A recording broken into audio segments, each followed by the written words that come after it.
The Alberta legislature has taken a break over the summer, but it doesn't mean politics has. In fact, there's still a lot to talk about, including fires, rallies, and court cases. So here to break it all down is the Alberta correspondent for the National Post, Tyler Dawson. Tyler, thanks for joining me again. Great to have you on once again. Good to be back. Okay, so Tyler, the biggest story in the province for the last couple of weeks here has been the fires in Jasper, and it's also a political story because there are questions about whether governments have done enough to protect Jasper by sustaining appropriate firefighting budgets and what the rebuilding process might look like. And Prime Minister Justin Trudeau met with Premier Danielle Smith in Hinton, Alberta earlier this week. So Tyler, what came of that meeting? Well, they're basically discussing what the rebuilding process is going to look like. The firefighting, of course, is still ongoing, and residents have not really been let back into the town other than they could have signed up for bus tours to sort of see the extent of the damage. But the question is going to be, what does the rebuilding process look like? And the reason why that's sort of a big question is because Jasper's in a national park, which means it involves sort of multiple levels of government.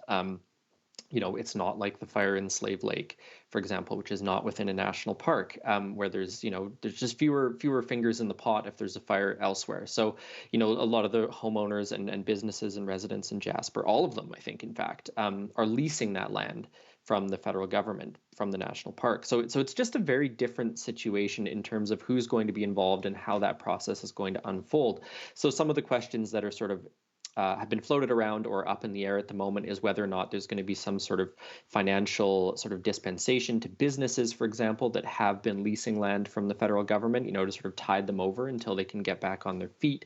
There have been questions about whether or not any of the federal government's, I think it's a $4 billion housing accelerator fund, if any of that money could go towards Jasper, and then what sort of temporary accommodations are going to be in place for people who are returning to town. Because when you look at sort of the map of Jasper where the fire burned, it burned through, the headline number is about 30% of the town burned, but the section of the town that burned is quite heavily concentrated. There's quite a heavy concentration, I should say, of residences. So there's going to be questions about, when people return, where are they going to stay until the rebuilding process is done?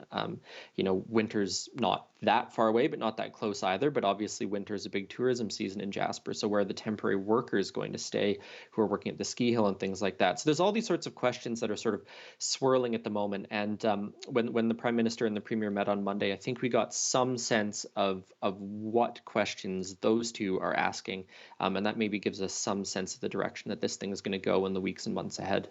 Yeah, and certainly our hearts go out to all those folks in Jasper, absolutely. And speaking of Danielle Smith, so she has a couple of dozen events planned over the next few months prior to early November when the UCP will hold a convention and a leadership review. So is she facing a similar revolt to Jason Kenney? Tyler, what do you think? Well, there has been a little bit of talk about that recently. And, I think it's helpful to contextualize this.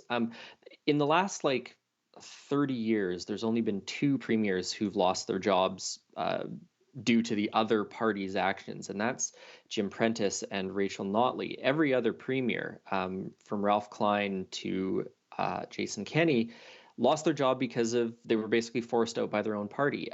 And you'll note that also all of those people were conservative premiers and conservative politicians.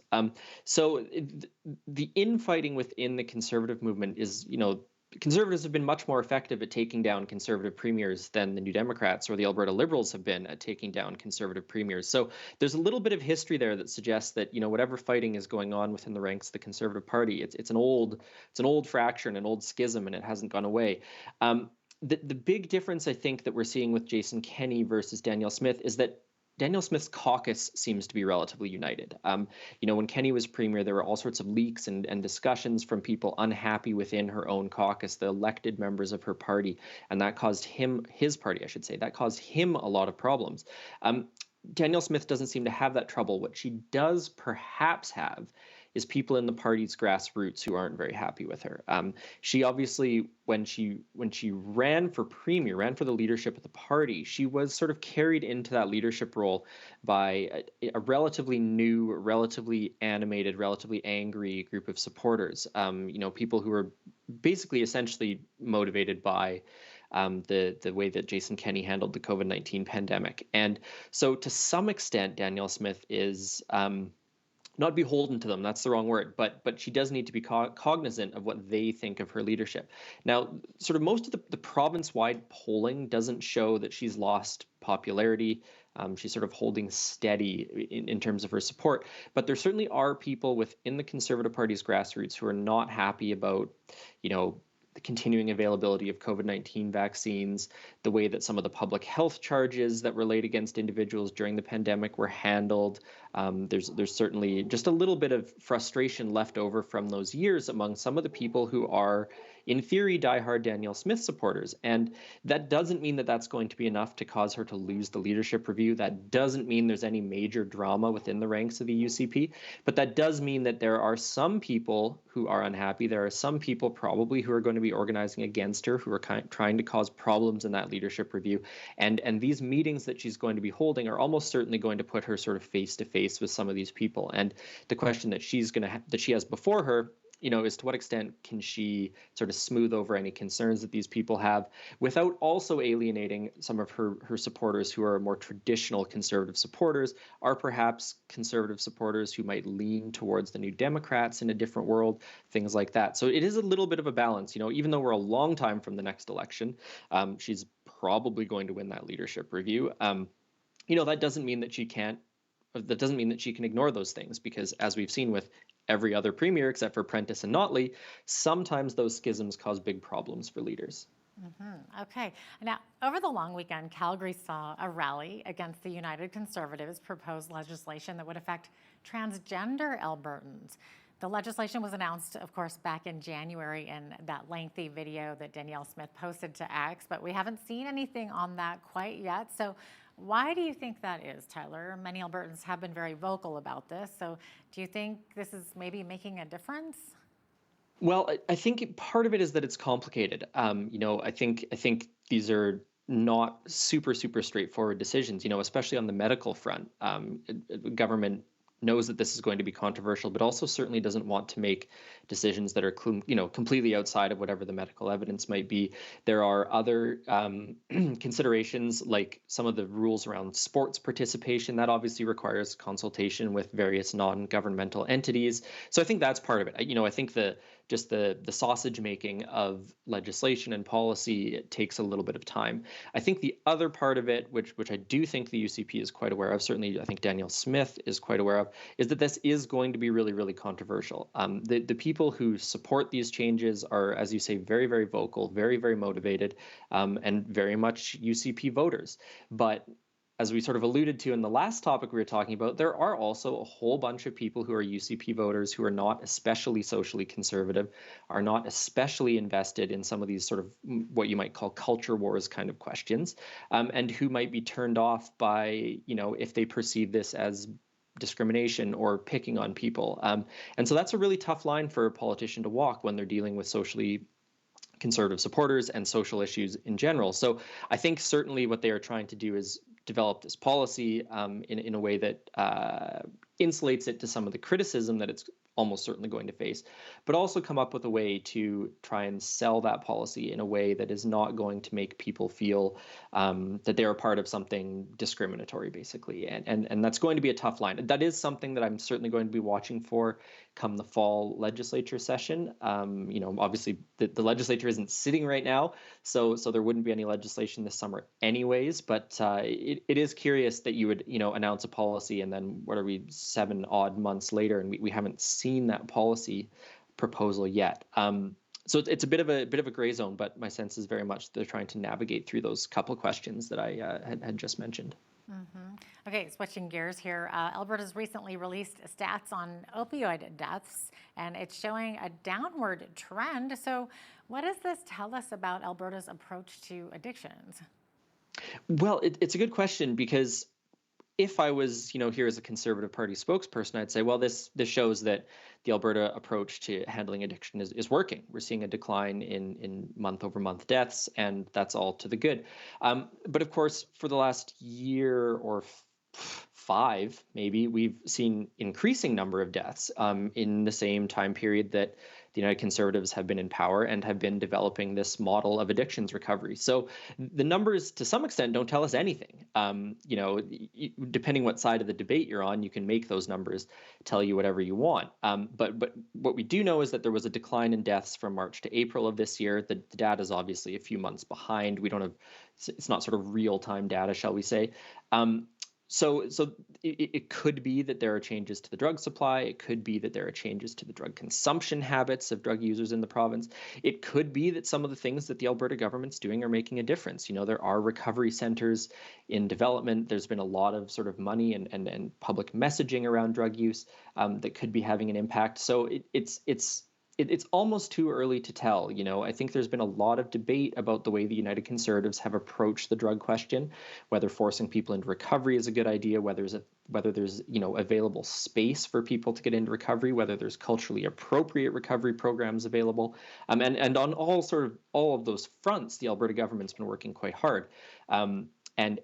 But we haven't really seen until the last few months any sort of decline in the number of deaths. So I think it's a promising sign, but a person wouldn't want to say too much about it or claim that it is indicative of too much, because unfortunately we don't know what the numbers are going to look like for May and for June and July and things like that.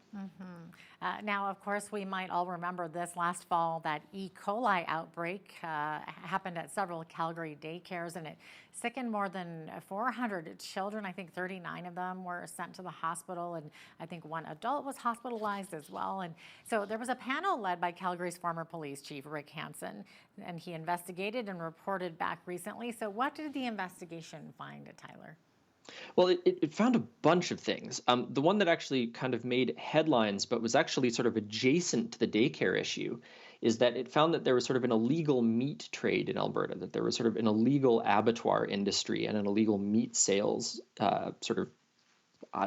black market, I guess you'd maybe say, gray market, for improperly slaughtered meat. So that was sort of one of the big sort of headline findings that came out of it. But that actually had nothing to do with the daycare. There was no indication that the people who fell ill from E. coli because of the kitchen that was providing food to the daycare, they hadn't sourced their meat improperly or illegally, is what I'm saying. But that was one of the big findings. It was like, oh my goodness, there's people running illicit uninspected abattoirs in the city, in the province, who are selling their meat. But they did find a bunch of gaps, basically. That there were insufficient inspections at some of these kitchens, that there were sort of cleanliness gaps and inspection gaps that in which these businesses were sort of operating, and that was sort of the root of the problem. And so they made, I think, 12 recommendations and 27 sub-recommendations on how the sort of daycare food industry could be strengthened and made more safe, including more regular inspections, posting publicly some of the information from those inspections for parents to see, things like that. And the government has adopted all of those recommendations, I believe, and says they're working on them. Because it's actually one of the things that I think got unremarked upon a little bit at the time was Danielle Smith, when she gave her press conference about it, she was really quite emotional and showed, I think, a lot of empathy and sympathy and concern about what was happening. And the reason that stands out, I think, is that was one of the things that Jason Kenney was criticized for during the pandemic, for being insufficiently empathetic and insufficiently sort of emotive. And it was one of the early signs, I think, between Danielle Smith becoming premier and Jason Kenney leaving the premier's office, of just how different they are as people and as leaders of the province. And I think, and we saw that again, actually, on the Jasper fires, when Danielle Smith again became quite emotional. So it just shows that some of the, there's lots of differences between Danielle Smith and Jason Kenney, but certainly one of them is their ability to communicate in public and empathize and things like that. So that's one of the things that actually has lingered with me a year later, is that was really a sign of how different those two people are. Oh, that's very interesting. Not a lot of time left here, but we're going to switch gears to court. So 2 of the accused in the Coutts border protest were found not guilty by a jury on charges of conspiracy to murder police officers. So this doesn't seem to have resonated, though, with the political class yet. What do you think? Well, it's really interesting because, 2 years ago, this, like the Freedom Convoy protest, it was all anyone was talking about. I think if you probably went back and looked to what you and I, or me and Hal, were talking about at the time, it was probably all Freedom Convoy all the time. And it's ended with whimper, not a bang, if the expression can be used here. It ended in the most normal way with a split jury decision. They were found not guilty on the conspiracy to commit murder charges. They were found guilty on mischief charges and weapons possession charges. But all very normal, right? There was a day in court and a trial, and the defense and the prosecution and so on and so forth. But if we go back to that time, Danielle Smith had that infamous phone call with Artur Pawlowski, the pastor from Calgary. There's this whole sort of drama about the extent of political interference, if any, in the prosecution of some of the offenders or the alleged offenders, I should say, from the Coutts border protests. It was a big political story in addition to being a big legal story and a big economic story and all these other things. And the political classes haven't really said very much about it. And part of it is maybe they learned their lesson from the first time around and thought, well, maybe we should comment less on proceedings before the court. But this case wasn't really even covered all that thoroughly. I think you guys covered it, the Canadian press covered it, but it just didn't get as much attention as I thought it would have, because it was such a big deal 2 years ago and such a big political story as well. So it's just sort of an interesting and sort of banal ending in some ways to what was a really, really dramatic part of Alberta's history. Yeah, absolutely. Looks like we're out of time here, but Tyler Dawson, Alberta correspondent for the National Post, thanks so much for joining us today. Always a pleasure. Thanks for having me.